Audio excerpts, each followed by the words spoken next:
In 1919, the now famous Eddington expedition ventured out to see whether gravity can bend light, a major test of Einstein's general theory of relativity. By viewing a total solar eclipse, they showed that the sun did change the path of starlight just as predicted, making Einstein and his theory world famous.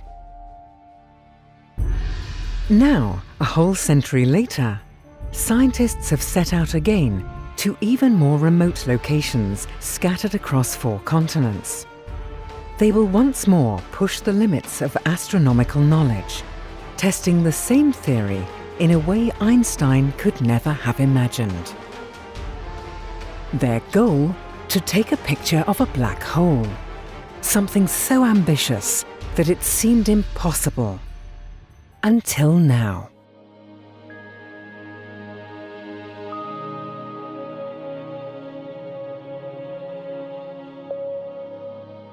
The story of black holes begins as a puzzle.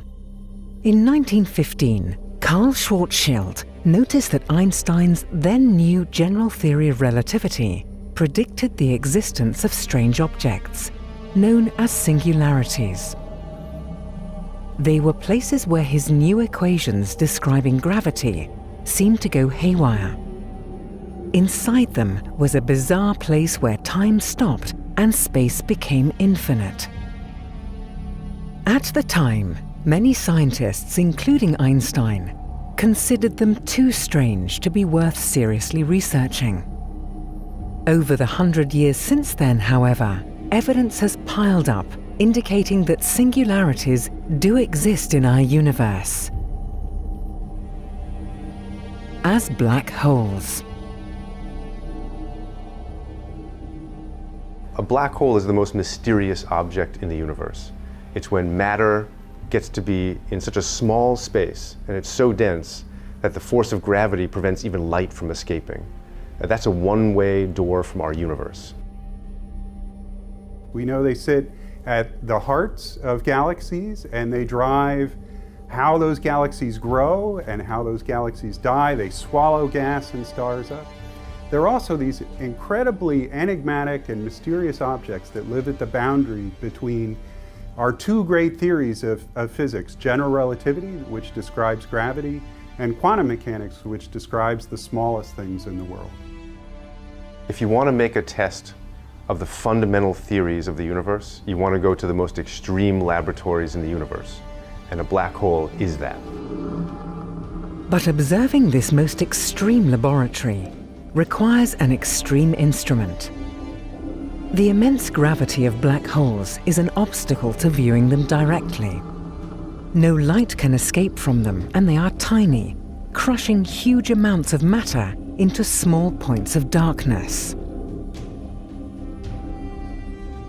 Even as the existence of these strangest of objects became more widely accepted, seeing them directly remained an impossible dream.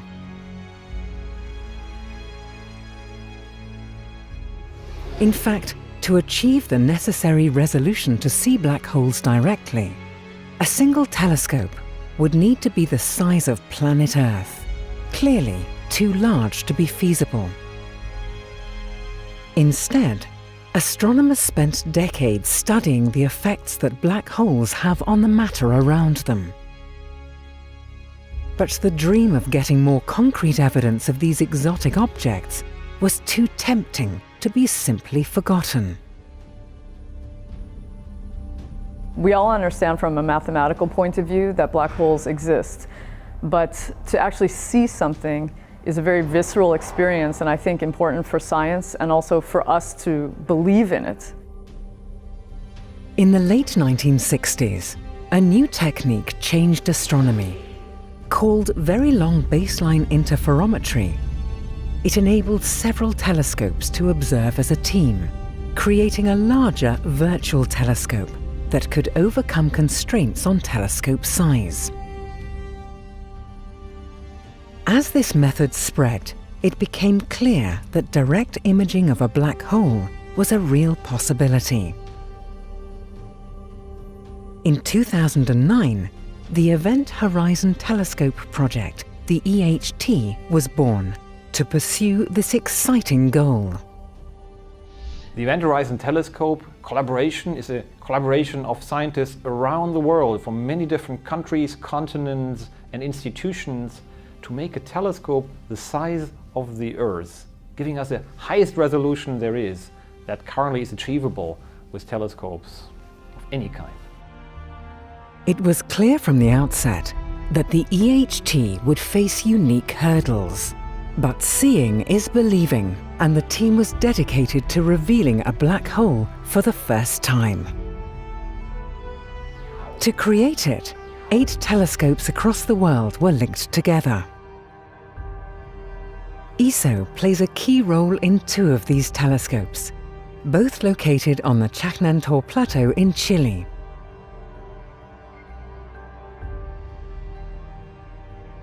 The Atacama Large Millimeter Submillimeter Array, ALMA, and the Atacama Pathfinder experiment, known as APEX. The other telescopes that make up the EHT are the IRAM 30-meter telescope in Spain, the Large Millimeter telescope in Mexico, the Submillimeter telescope in Arizona, the James Clerk Maxwell Telescope, and the Submillimeter Array both in Hawaii, and finally the South Pole Telescope in Antarctica. Together, they can achieve a resolution equivalent to reading a newspaper in Paris while sitting in New York. The immense challenges of the project soon became clear. The telescopes, all highly advanced instruments in their own right, were not built to work together. Making them work together as one interconnected interferometer required a huge team. These are engineers, observers, theoreticians, and they all work together not only to image the event horizon of a black hole, but also to understand what we're seeing. The project brought together more than 200 scientists from over 100 institutions, all of whom had to play things by ear as they built this brand new organization. Coordinating such a large team spread across the globe was just one of many significant challenges.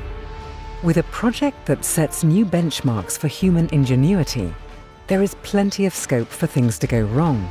And one after another, they did. Equipment failures, power failures, not enough hard drives to store data. Believe it or not, at one point, some of the scientists were even held at gunpoint during their observations. Soon, the project was in dire straits. The locations of the telescope also presented huge practical challenges. The environments that are best for viewing the night sky are often the most difficult places to build observatories. The telescopes of the EHT are no exception. Their remote sites are scattered across 4 continents, including observatories in the barren Chilean Atacama Desert, on a freezing plateau in Antarctica, and on top of a dormant volcano in Hawaii. All these telescopes are located far from civilization, where city lights don't pollute the night skies. But for the astronomers who ventured to the telescopes to take the data, isolation was the least of their troubles. Very dry places at high altitudes are ideal for observations, since they avoid water vapor in the atmosphere interfering with the light from astronomical objects. ALMA and APEX are located on the Chacnantor Plateau, at an altitude of 5,000 meters in the barren Chilean Atacama Desert, a place so inhospitable that it serves as a testing ground for Mars rovers. People working here had to use oxygen tanks as the air is too thin to breathe. The dangers of altitude sickness were also shared by observers at the James Clerk Maxwell Telescope and the sub-millimeter array located near the summit of the dormant volcano Mauna Kea. In this exposed location, high above sea level, astronomers ran the risk of serious dehydration and sunstroke. At the opposite extreme of the temperature scale, observers at the South Pole Telescope in Antarctica had to endure sub-zero temperatures for long stretches of time.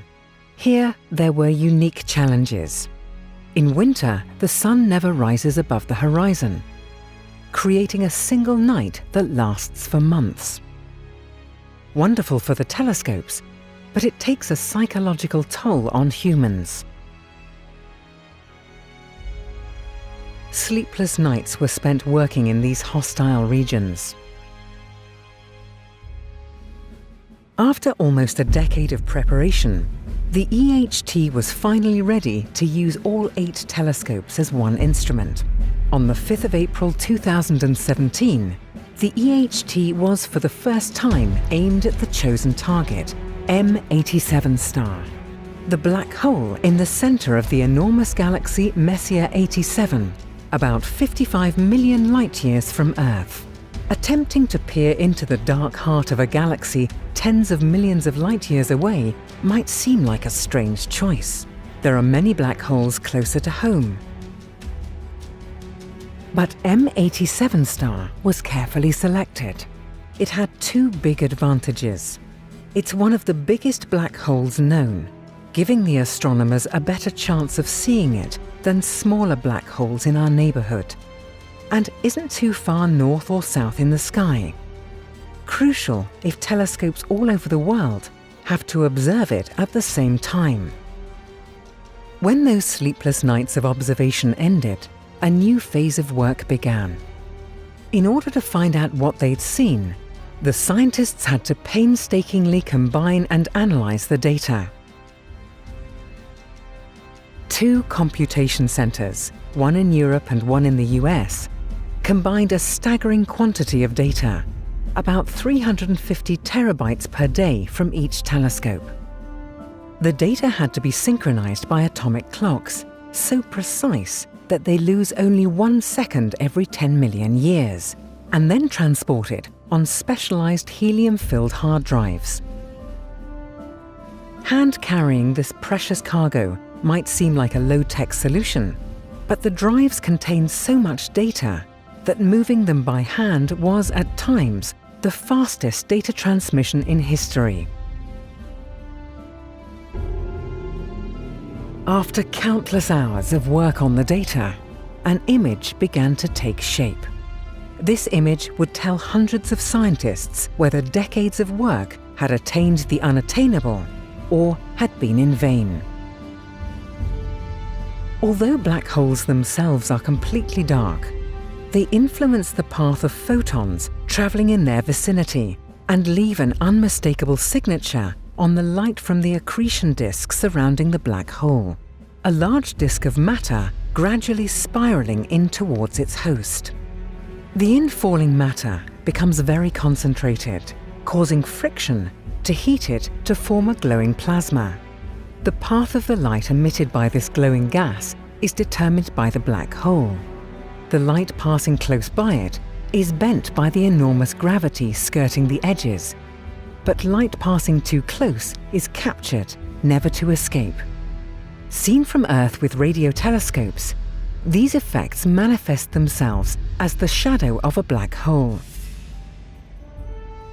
A dark central region silhouetted against the luminous plasma.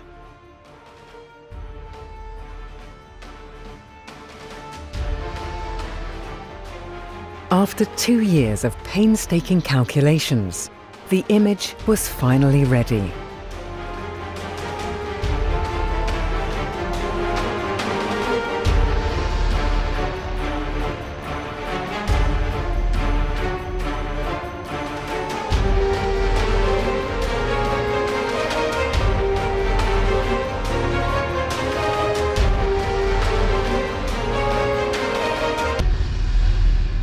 Although taken from the staggering distance of 55 million light-years, the image revealed a ring-like structure with a dark central region. For the first time in history, the shadow of a black hole. And then we look at our first source and we see that ring. We see the event horizon and we see that shadow, that dark region. And you know immediately we're looking at an event horizon and a black hole from all sides at once in this thing. We see at a region where time stops. This is a very different part of the universe that we're seeing for the very first time. I mean, this is exactly what we had been looking for, but after 8 years and all that long process, a few weeks of imaging and they showed us exactly what we wanted. I couldn't believe it. I have to say it's taken on a new importance now as we actually have images that look like the simulations. So it's an extraordinary confluence between theory and experiment, and it promises tremendous breakthroughs on the horizon.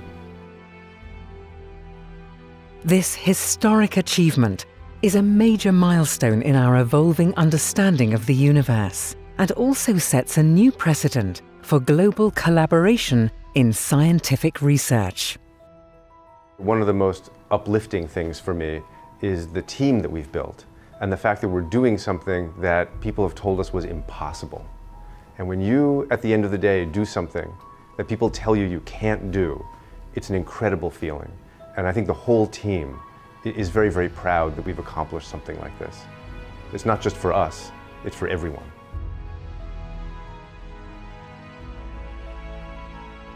As the EHT is expanded, it will allow us to probe the deep questions that attract researchers to black holes. How well do our laws of physics hold up under the most extreme conditions we know of? How do the mechanics of gas, radiation and particles around a black hole work? Which theories are correct, and which will break down with more precise observations? Only time will tell which mysteries the EHT will unravel next.